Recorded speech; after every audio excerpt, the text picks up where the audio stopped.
from NJ.com and the Heldridge Hotel. Welcome to the Rutgers Rant, your one-stop podcast for the Scarlet Knights. With your host, Steve Politi, and Rutgers insider Brian Fonseca. Let's start shopping. All right, everybody, welcome back to the Rant. Big week. Big week. Two reasons. Reason number one, that man right there, he's in Las Vegas. How's Vegas? Well, you tell me. How does my $5 chip look? Politi? There's a lot more where that came from. Wow. You must be raking it in, man. Woo. I hope it's better than last trip to Vegas. I'm now only down 25 to 30,000. No, I'm joking. I'm not down that much money. And I know my parents listen to the show. I'm not down that much money, but I made a little dent into my lifetime losing to MGM. I'm gonna make it all back. Mama Fonseca just had a heart attack back in Kearney. Get home. You got to tend to your mom. That's good. What time's the game there? Like 4 a.m? It feels like it. So we're recording right now. It is 10:30 local time where you and all our listeners are. It is 7:27 in the morning, Las Vegas. And I'm trying really hard not to wake up all of my neighbors with these thin walls. Okay. All right. So this game against Tennessee we will not be talking about it. Obviously, you will listen to this podcast after that game is played. We're going to talk about the last game, though. It's going to be a tough episode for the Positivity Podcast, I'm afraid. We're, of course, going to preview the biggest college football game of all time, Rutgers-Penn State on Saturday. And to do it, we're going to have one of the greatest Rutgers quarterbacks of all time, Ryan Hart, coming on our show to make picks for us, talk about his time at Rutgers. It's going to be fun. He's a great guy. Can't wait to talk to him. We're going to do that at the end of the show, make our picks, but I think we should just start with basketball and get it the hell out of the way. Can we just you want to skip ahead? If you don't want to hear it, folks, just skip ahead like 10 minutes. We're not going to spend a lot of time on it, but when you lose to Central Connecticut State at home by 13 points, we got to talk about it. And we haven't talked about it. And it's just like a lingering stench that I think must have followed this team all the way to Vegas. Yes. And for the 10 people who are diehard enough that really want to hear thoughts on the Rutgers-Tennessee game, I will be doing a live show on our YouTube. So if you're listening to this now after the game and you're like, I just haven't had enough Rutgers-Tennessee content, go on our YouTube page and there'll be about 25 minutes of me talking about what I am predicting right now to be a pretty heavy loss for the Scarlet Knights because of what we watched Friday, where a vastly inferior team, Tennessee, Central Connecticut State, walked into the rack and played like it owned the place. It was the better team for 35 minutes. It led for the last 32 minutes. It felt like the inverse of the usual when Rutgers is hosting a low major, where the scrappy underdog comes in and cuts the lead to 3 points or 1 point, and you think, oh man, they're going to turn it around. But instead, they blow it open and win by 13. And that happened to Rutgers at the rec. Yeah, on its 83rd consecutive sellout.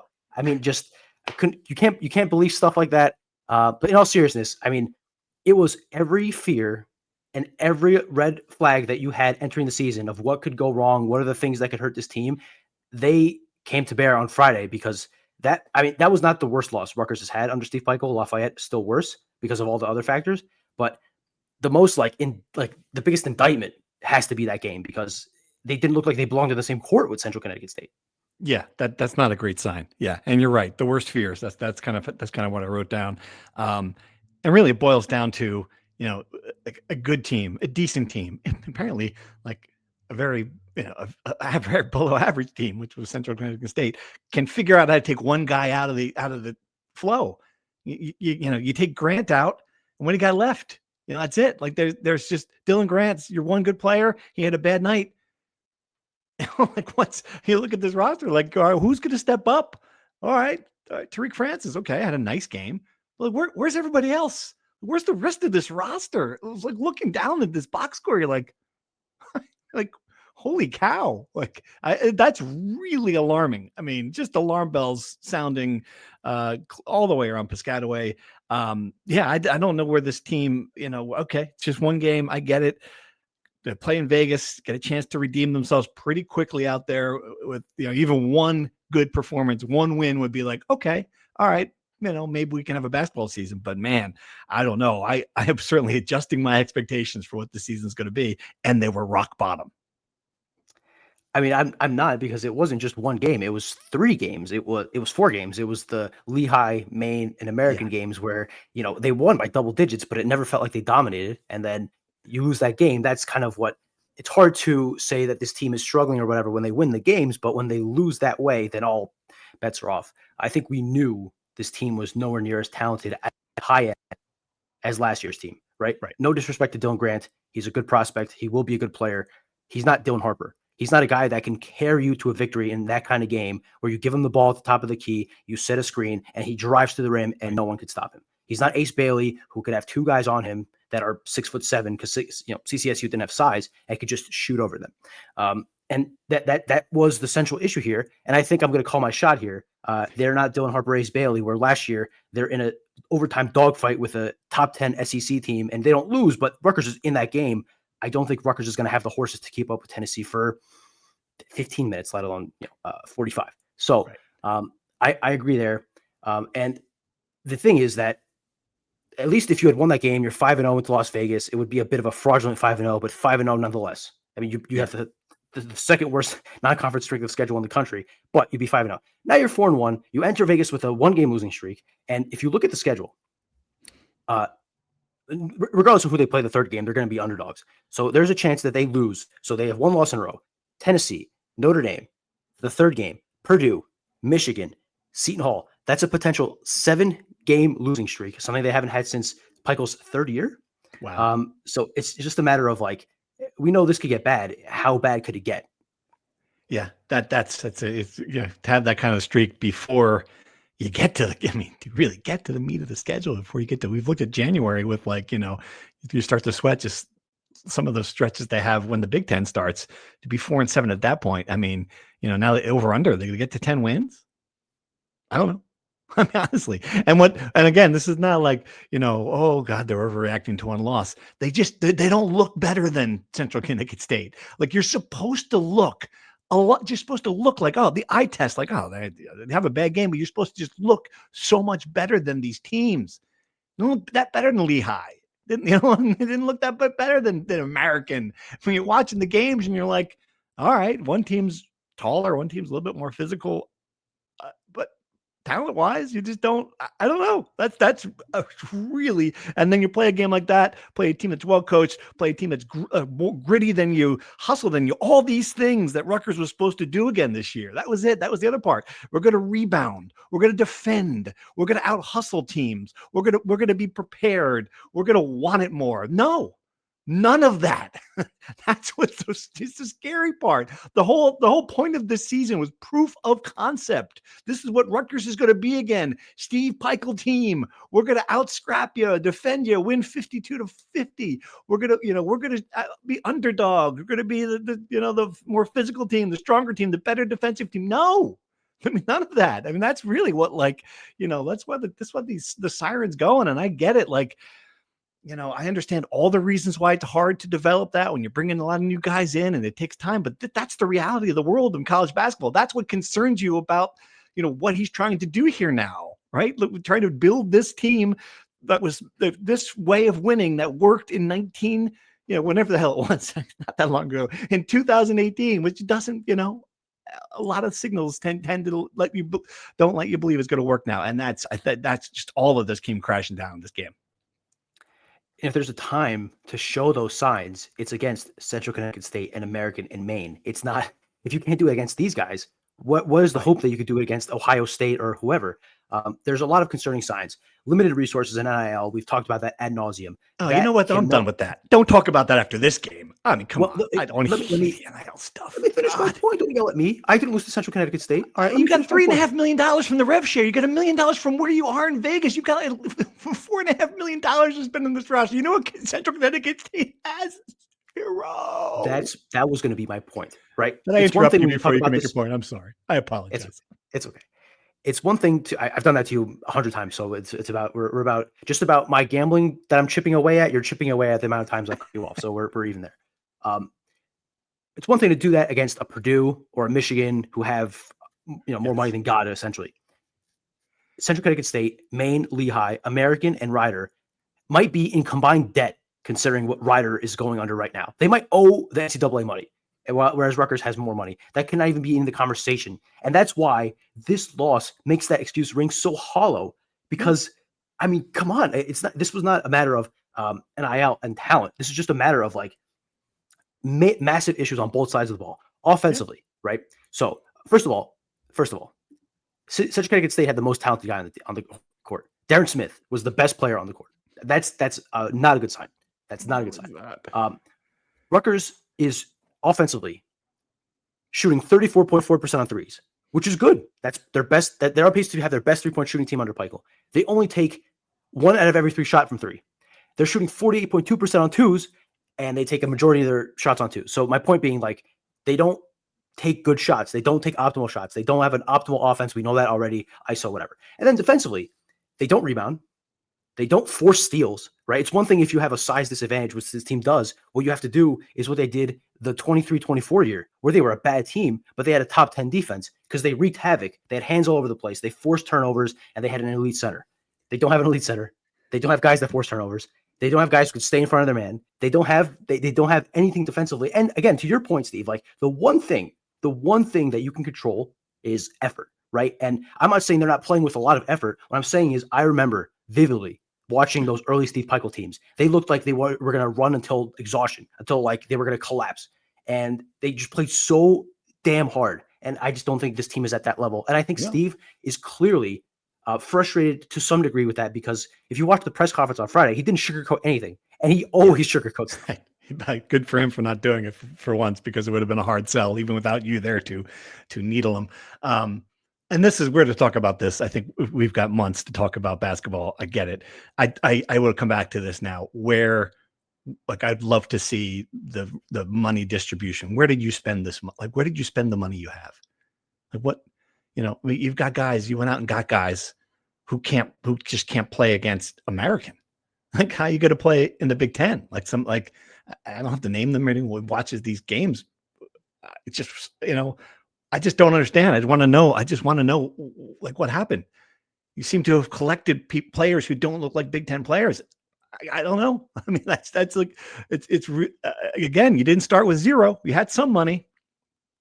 So that's going to be the theme of this winter. And, I'm sorry, like people who are going to give him the get out of life free card, get out of jail free card for the NIL situation. It just does not apply here. It just, they should not be that bad, period.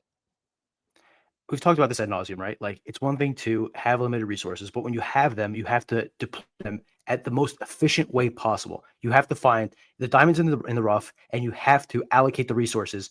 Again, I don't know how they were distributed, but is it worth getting a second center when Byfall is just not playable? You can't play the guy. I mean, he just does not belong on a Division I court. So is it worth spending however much you spent on him and a couple of other of the 7 freshmen, or do you pool together money for 1 player or for 3 players and get 1 really good player?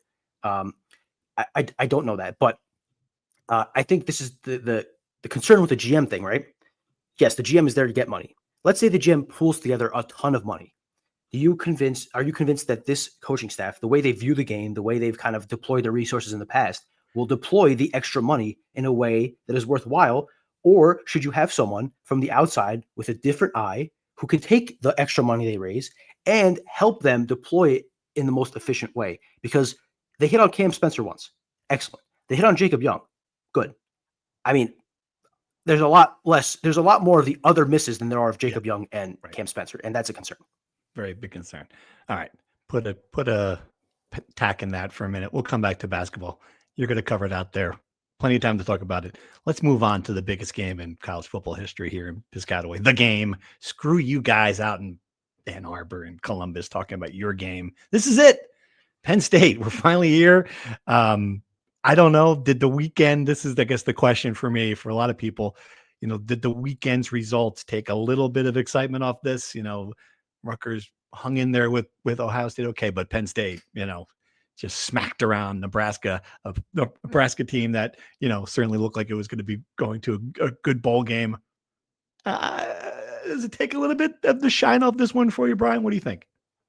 Oh, I think it adds more excitement, right? Because No. this isn't going to be some tomato can Penn State team throwing in the towel, right? Like that was always my concern that if you beat Your Penn attitude. State, there's going to be Yes. the asterisk of like, this is a lifeless Penn State team. We don't care, whatever. Right. Like this is a Penn State team that's fighting for a bowl game and playing well, right? Yeah. They ran the ball down Nebraska's throats, right? They dominated Nebraska, which you think of all, they're down their starting quarterback, but they should still have a defensive front that could handle, Penn State, right? But Penn State is playing its two top running backs are playing at a level where they were expected to play at the start of the season, right? So you can't question the desire, and you can't question like whether they're going to want to win this game. Now, before I forget this, I want to bring this point up as the positivity podcast. And I know this doesn't follow my premise here. It doesn't start off positive, but just hear me out. Okay. In the event Rutgers loses this game, right, there is a silver lining. They might cause Penn State to hire Terry Smith as its permanent head coach. Which is the loss is a short-term hurt, but long-term, that might set up a couple more you could beat Penn State scenarios. Yes. That's fascinating. That's a fascinating point. They're playing very hard for Terry Smith. I mean, I was playing pickleball over the weekend with a guy that Penn State had, and he was fired up for Terry Smith. He's like, this guy's great. Okay. I will say this, you look around, I don't know. At one point, you could make a list of candidates who I thought would be the guy at Penn State. I no longer know who that is. I have to have a sneaking suspicion that they must know, though, right? They must have a name. I can't believe they would have gotten to this point without having somebody in mind to hire for this job. You don't fire James Franklin when they did without having an idea of it. And you would thought it was the guy. I thought it was the guy who they just beat against Nebraska. If it's not him, I don't know. I just have to assume there is. But that all aside, that's not what's important now for Rutgers. What's important now is Terry Smith's doing a pretty good job. Terry Smith has revitalized James Franklin's elite roster, right? Mm-hmm. He's got them playing hard. He salvaged the season that was going down the tubes. Yep. They almost beat Indiana. They've beaten Michigan State and Nebraska pretty handily. And that's alarming for Rutgers because this is a team that we've said all along is more talented than Rutgers by a significant margin. Right. So Rutgers was going to have to make up that gap in the motivation department and all that stuff. I think Rutgers, though, is better than Michigan State and in different areas is, on par with Nebraska. Right. Certainly not defensively, but they have better offensively, especially with Nebraska down their starting quarterback. So I don't know if it didn't take the buzz away from the game to me, but it did lower my confidence in Rutgers being able to we can get to the picks later. I wasn't entirely convinced Rutgers was going to win this game, but I am less convinced Rutgers is going to have a good shot after watching what they did against Nebraska. Right. I will say I feel better about it. On the inverse is true as well. I feel better about it because of what I watched Rutgers do in Columbus. And there are things that it did well there that it has not done all year. Got to the quarterback, eliminated the big plays, things that you have to see. That you have not seen this year. And so it works both ways. If this defense, this is going to be the great unknown for this Rutgers team. If this defense, the way it played against Columbus, had played like that against Minnesota or Iowa, when they might already be bowl eligible. This is the problem with this team, that they did not have a defensive effort like that until they played the best team in the country. And, it's not going to, there's not going to matter. They're just going to be better than they're going to win. They're going to be better than you. Eventually they will figure it out. They're Ohio State. But I like the fact that, Eric O'Neill, Bradley Weaver, these guys are getting to the quarterback. The secondary looked okay. Things that were a big problem early in the year. Again, the bar's on the ground, right? I wrote off this defense. It's terrible. I saw something that gives me a little bit of hope that, this could be a closer game. And, then you're just counting on your senior quarterback. You're counting on, elite running back. You're counting on these two receivers to have NFL quality games. All right. That's the hope you have if you're a Rutgers fan. The defense keeps you in the game and the offense wins it. 100% agree with that last point, right? The thing with the defense is they played hard and they had that one big stop at the goal line.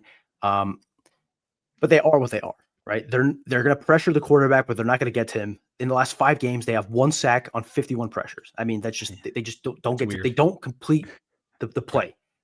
So I'm not going to expect them to come in and sack the quarterback 5 times. But what they could do is to pressure them and to make it harder for him to find open receivers or, get the big plays, right? And they don't force interceptions. They just don't. They don't. It's just not something they do. So I don't think this is going to be a defense that's going to have those game-changing plays. What they have to do is not give up the big plays, right? They did a decent job against Ohio State until the very end, and just continue to play well on a down-to-down basis the way they did against Purdue and against Maryland, and just do not let Nick Singleton or Katron Allen break free into the open field, because that's what's going to kill them. And then, yes, offensively, they had their worst game because they played a borderline NFL defense. They're going to have a little bit more separation as wide receivers and more ability to score. It's just a matter of, can you get to the 30-point mark? That to me is that's probably the marker for me.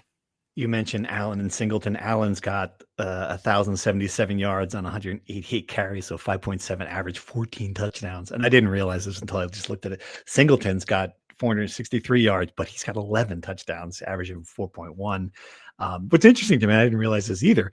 Drew Allar is still, even months after the injury, still their leading passer. It shows what, where the priority is with this team now. Ethan Grunkemeyer, how you pronounce that name?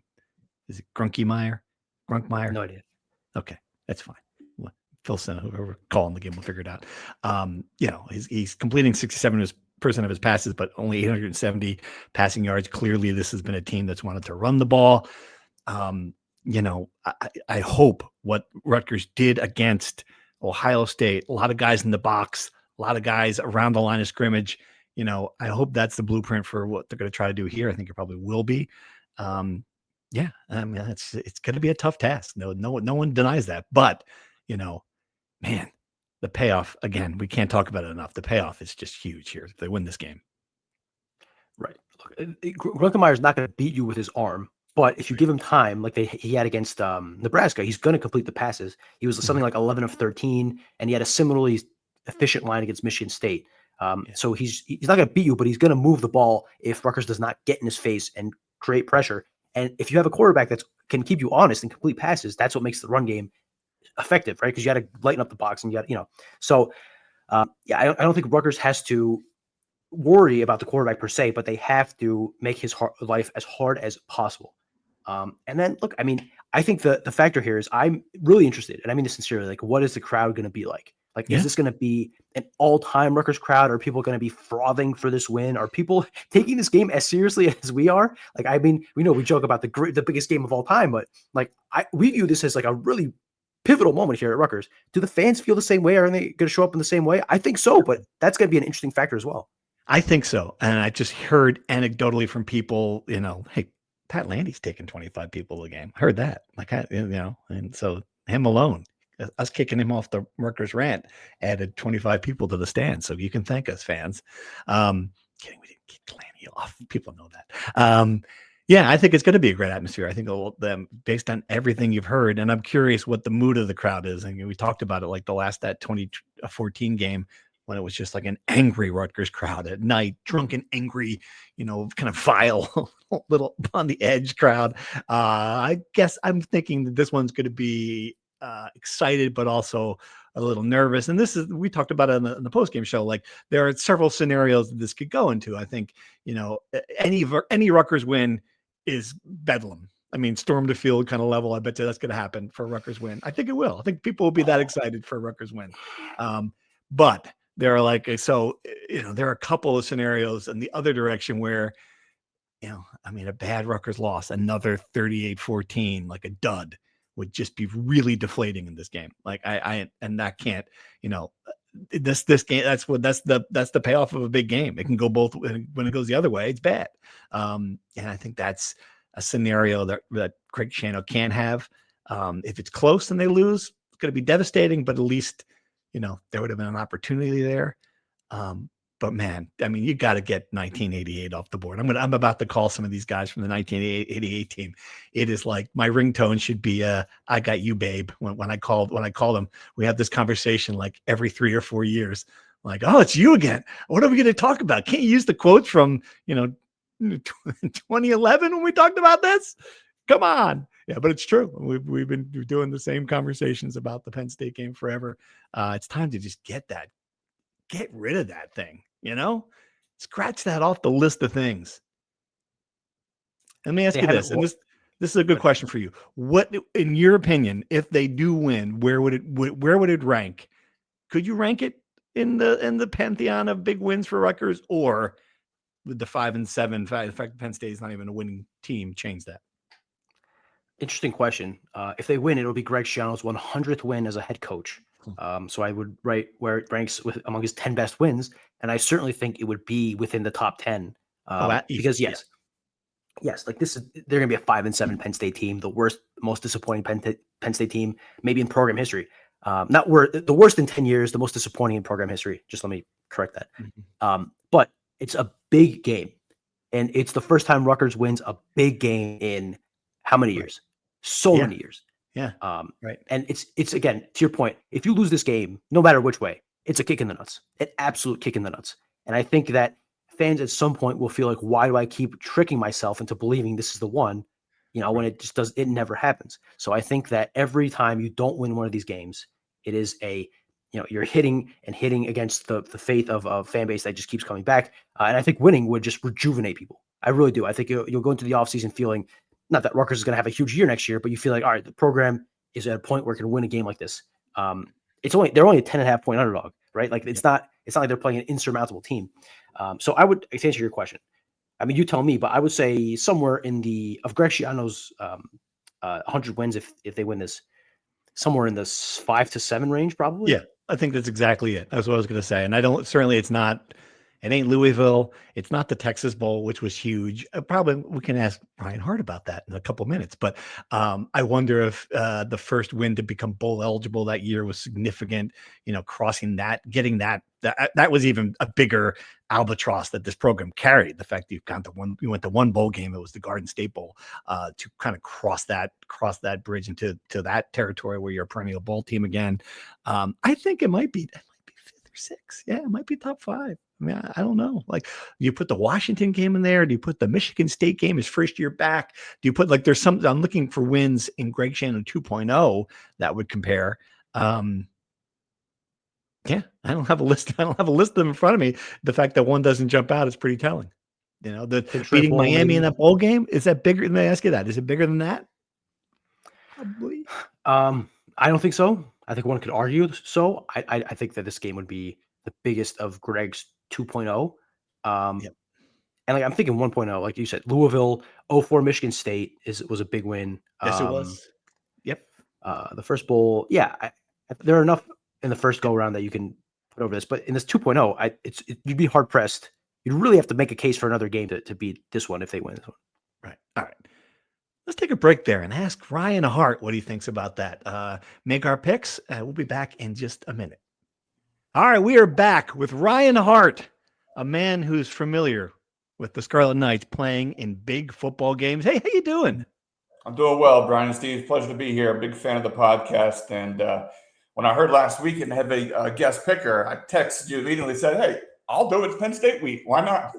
That's the pull we have. We get quarterbacks coming to us. Yeah. Teal hasn't done that. That's why you are the greatest quarterback in school history. Right. You came to us first.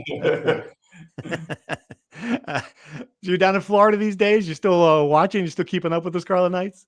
I do, and that's the reason why I listen to your guys' podcast, because I've been down here in Florida now for 4 years, and I want to feel connected to the program. So you guys do a really good job of the insights of not just what the fan base is feeling, but really what the coaching staff is doing. Brian, I know that you're at all of the interviews and watching the practices, so your perspective, I think it's fair. It's justice, right? I mean, I know you had Michael on there doing the positivity podcast, but I think you guys shoot straight. I mean, I don't think you beat us one way or another. And most of the year, you've been picking Rutgers to win, right? So it's not like you're going one way or the other. So I think you guys are fair. You guys do a good job. And pleasure to be here.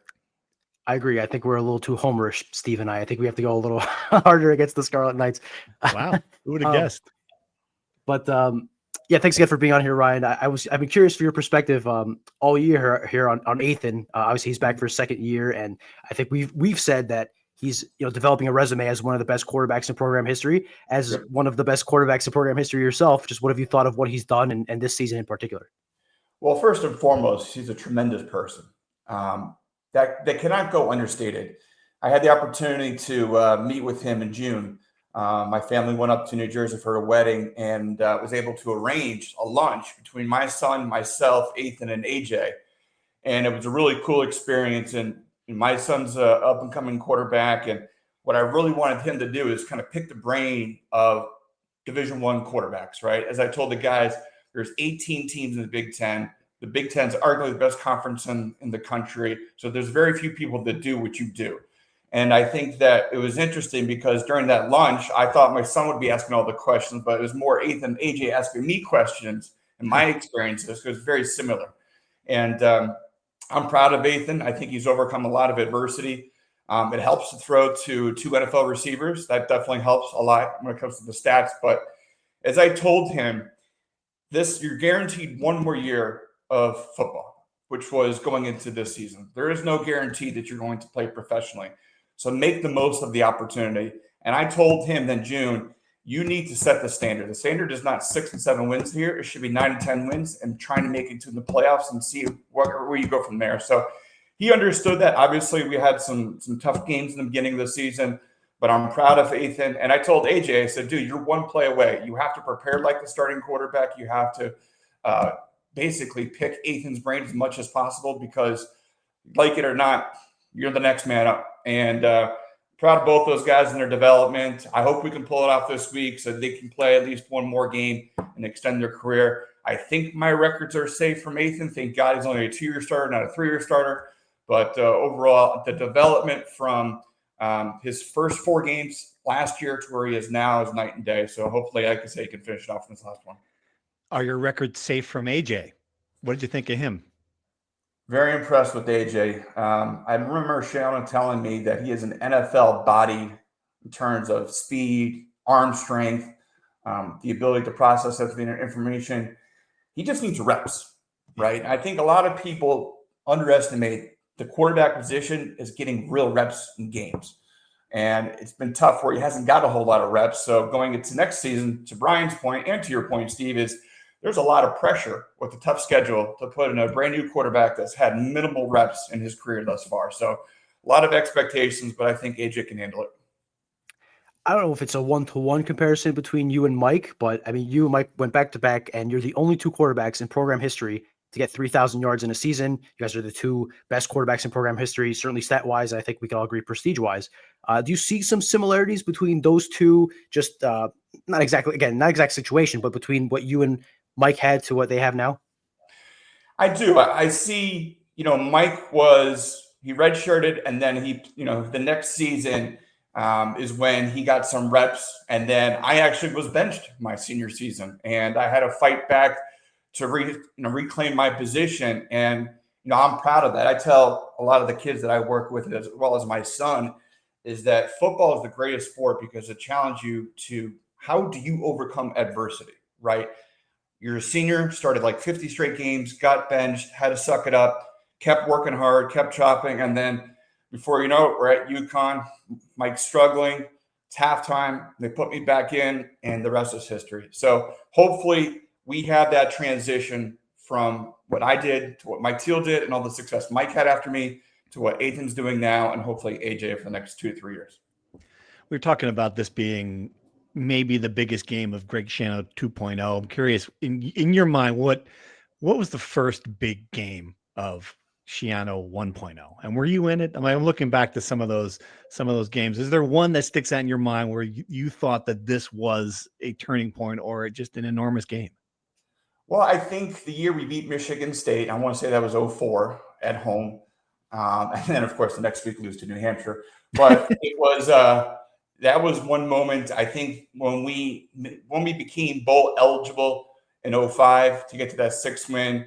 I think some of that UConn win on the road my senior season was huge, and then blowing out Cincinnati to get to that 7th win. I think some big games my senior year, and then obviously when Mike came in with all the other stud athletes, they took it to a whole nother level. But it was interesting because my senior year was 2005.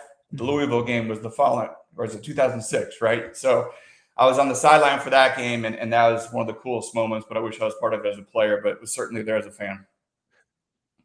Is it easier to look back on, you laughed when you mentioned the New Hampshire game. Is it easier to look back on that, 20 years later? Because I imagine in the moment, you guys, Greg certainly must have been just fuming after that. When you look back on, moments, obviously it's fun to look back on the good wins, but when you look back on moments like that, is it easier to kind of just think about them and, Yeah. You how they forget that happened? Chip Kelly was, I think, the offensive coordinator of the team. So, it's a little less of a blow. But I think, again, it just challenges you on how you overcome adversity very easily. We won that game against Michigan State.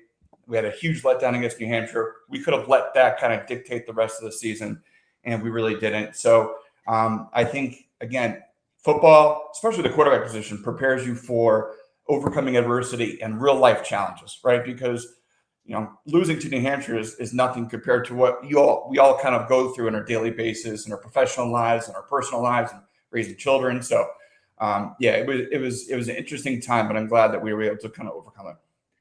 Ryan, I think if I were to make a list of like the 10 people who were instrumental behind the scenes when things went into the shitter with Greg and the negotiations, that difficult period of time when it looked like they were not going to get him back as coach, about 4 days, 5 days. I forgot how long it lasted, but you were there, you were behind the scenes working every possible angle. I want to ask you about that first. What do you remember about it? And then second, has this as 2.0 lived up to your hopes at that point? Well, I could write a book about what happened during that whole process. And, when they let Ash go and then they created this committee, I said to myself, this is my opportunity to make a mark on the program. Greg is available. He's the only guy that can do it. So I took a meeting with Pat Hobbs and search committee. I brought in Brian Leonard and Anthony Calley, and we were very close to this whole thing. And when things went south, that's when I got Bob Mulkey involved, and we're calling the governor's office, and I'm calling donors, and I'm doing back end deals with your guys' crew, and it was certainly an interesting time in the sense that during a coaching search, you think but you really don't know. There's a lot of stuff that goes behind it, and there was a lot of I would say things that were not real and kind of false narratives that I was hearing both sides of it. And I was playing kind of like telephone to make sure that, no, that's not what's happening. That's not what he thinks. That's not what he wants. So I take pride in it. I'll never forget. It almost felt like a full-time job because I'm getting updates all the time. I'm giving updates all the time. I'll never forget. One of the coolest moments was in 2019. And when we were doing this whole process, it was me and my father-in-law, Bob Mulkey, in my basement, just making phone calls and just calling donors and calling whoever we had to kind of circle the wagons. And we're calling Greg and it was a really cool experience because we felt like we were making a difference. And, Pat actually thanked me in an introductory press conference when Schiano was hired. So I thought that was very cool. So, but Steve, going back to your question, the 2.0, would we like to see more wins? Absolutely. I get frustrated at times. I will say the best part about living in Florida is that after a tough Rutgers loss, I don't have to pack up the tailgate and wait 2 hours in the line to get home. I could just turn it off and jump in the pool and continue on with my day. So that's one of the best parts. But I think that we need to be able to generate money. We need to be able to get better players. I think we're investing into the coaches. I think you are seeing incremental improvements when it comes to the offensive side of the ball. It'd just be nice to have a team where we're balanced at all three levels, right? Special teams, defense, and offense. So slightly disappointed, but I still see that there's huge potential. I know Greg's the right guy. I think it starts with Saturday. We got to get to 6 wins. We got to get to another bowl game. We got to get all those practices back. And then we got to be able to have a great offseason, hit that transfer portal. College football, guys, has changed so much that every single year you could rebuild your roster. I mean, just look at Indiana. You guys talk about it on every podcast. So it's a big offseason, probably the biggest offseason in Rutgers history, but we also have the biggest opportunity of the season on Saturday. Before going to Penn State, you mentioned raising money. You mentioned Pat Hobbs. Just have you had a chance to talk to Kelly's and see what she's doing, or have you just kind of been watching from afar? Watching from afar. I would love to meet her. Everything I've heard about her is fantastic. I think she has the right mindset. It's good when you have the alignment of the president and the athletic director and then the board of governors, right? So we have everything teed up. And I think what Greg made those comments to, I think it was Steve, your question, a few weeks back about, well, we had the Knights of the Raritan, right? Which I was a part of that, but we don't have anything. To Greg's point, like, you guys have no idea how bad it was. And now we actually have a plan. So let's give this team an offseason or two with the plan and see if we can execute.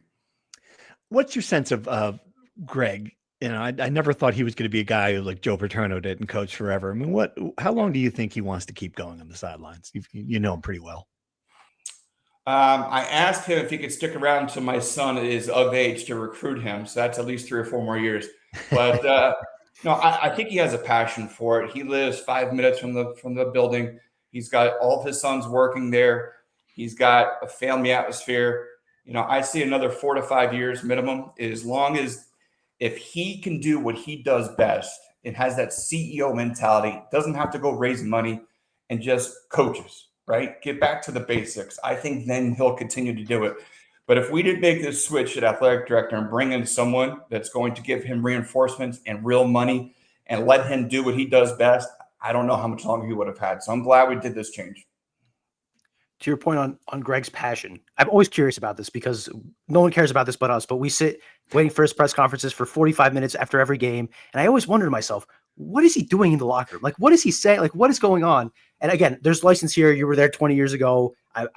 He possibly could have changed. But I'm just curious, what was Greg Schiano like in the locker room after a win? And what was he like in the locker room after a loss, like New Hampshire, let's say, since we brought it up? So he's all about attention to detail. Right. So if it would be a loss, it'd be a loss like, okay, why are we losing? Well, it's because you guys care more about having the Gatorades that are in the hotel. You're putting them in your bag so you can take them to your dorm room after the game. Why do you have 40 Gatorades in your bag? You should be focused on the game. He would call that out all the time. And it was, you know, like, again, attention to detail about everything, but also the wins. I think going back to your comment, one of the big games I'll never forget was against, I think it was 2004 against Vanderbilt on the road.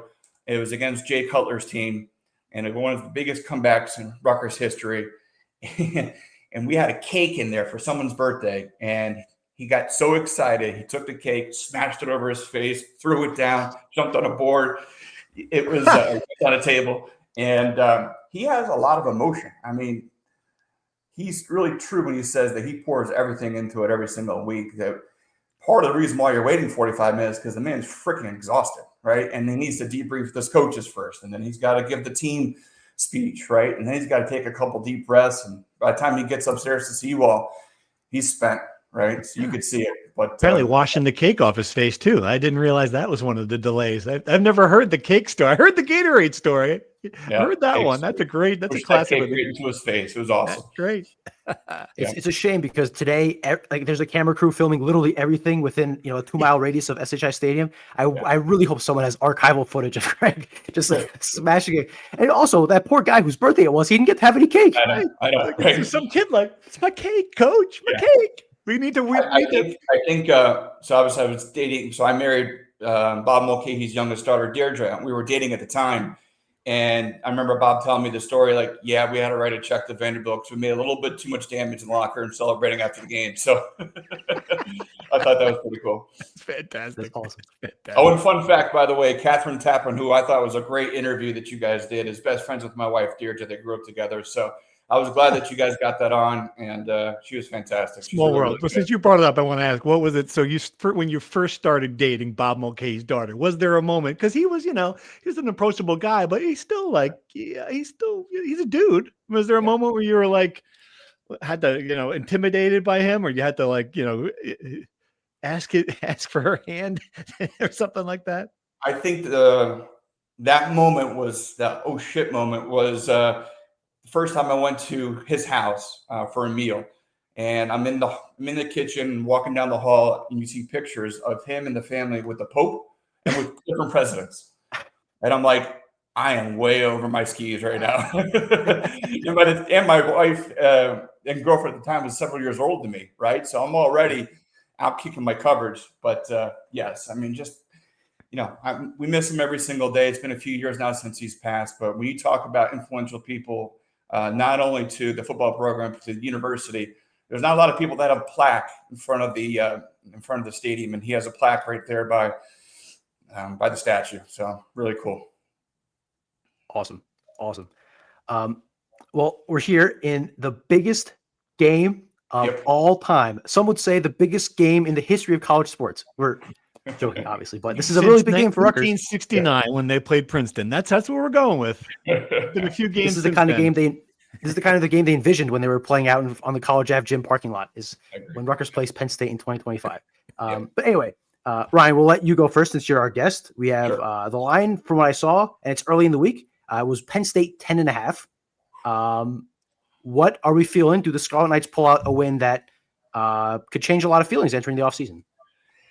So I carry the same sentiment that, Brian, you share a lot, which is a lot of Rutgers fans, how much we despise Penn State. I am one of those people. And to me, this is our Super Bowl. This is our bowl game. Okay. So even if we win, we're going to Detroit the day after Christmas. This is our Super Bowl. I think that, unfortunately, last Saturday night, and what Penn State did into Nebraska has made this game even more challenging because they're 5-6 as well. And they want to go to a bowl game, and they're playing for their interim head coach, who's a Penn State guy, and they still have dudes. They have depth, and they have dudes, and they have a lot of talent. So we're going to have to play really, really well. I think we need to take the recipe we did in the Ohio State first half, which is slow down the game, get some turnovers, hopefully not as many silly penalties, stay in it early on, okay? But what I've noticed with Rutgers is when we have success is when we get that first down. And what I would like to see is make some special teams plays. Every single kickoff we're doing a fair catch, and we have to do a 75-yard drive to score a touchdown. I like to get the ball, take some chances, do some returns, some trick plays. We need to win the turnover battle. It's very simple. We need to be able to make a play in special teams, win the turnover battle, okay? And we're just going to have to minimize the damage. What I say when I coach my flag football teams is, guys, we're going to bend, don't break. We can't give up long touchdown throws or runs. Let them sustain drives, force field goals, okay? And when we are in the red zone, let's be honest, we have not been good in the red zone this year. We have to score 7. We cannot win 3. If that means we have to go for it, we have to go for it.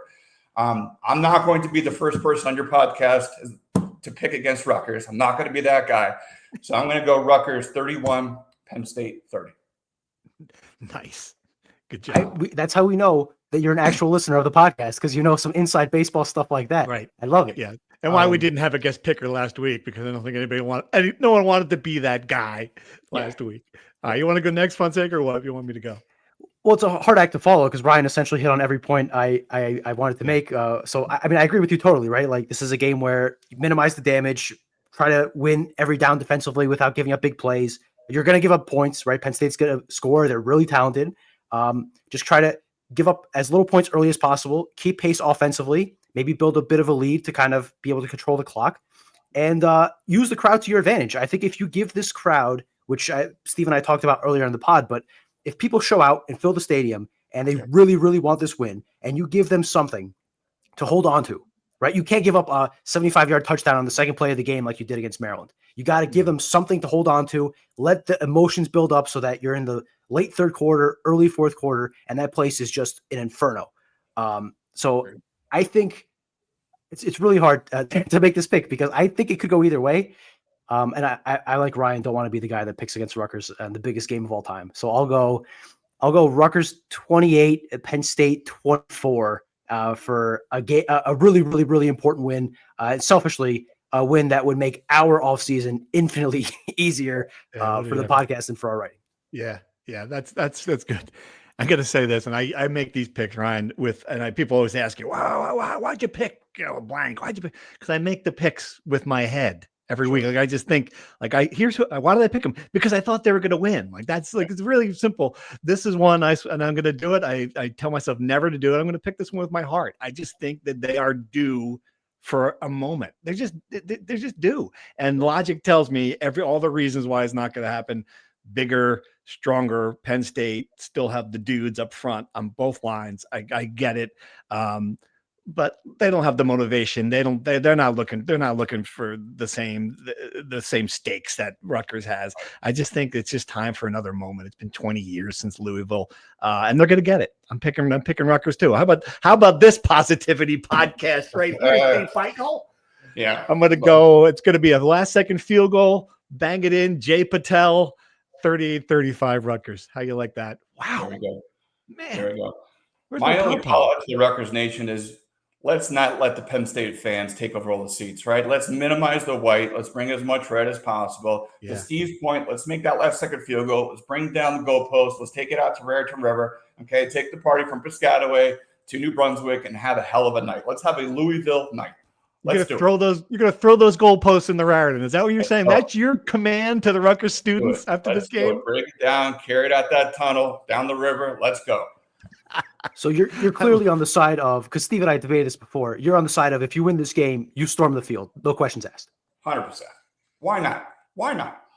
You know, I know it's 6-6 and they're only going to be 5-7, but I think to Steve's point, you guys nailed it. It just provides so much momentum for the offseason. This is the biggest offseason in Rutgers, or Greg Schiano 2.0. I think he would admit that. But to be able to recruit, hit that transfer portal with a Penn State win, going to a bowl game, having all those practices are going to be huge for AJ as well, because that gives him the rep that we talked about in the beginning of this podcast. So I think for success, for recruitment, and I think, quite frankly, I can't wait to go to all these Penn State people and just say, look what we did.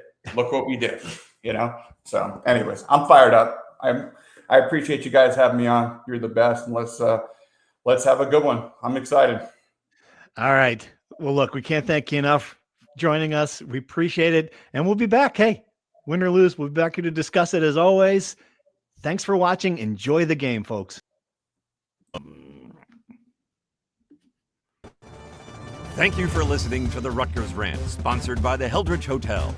Head to nj.com/Rutgers for more Scarlet Knight content. Womp.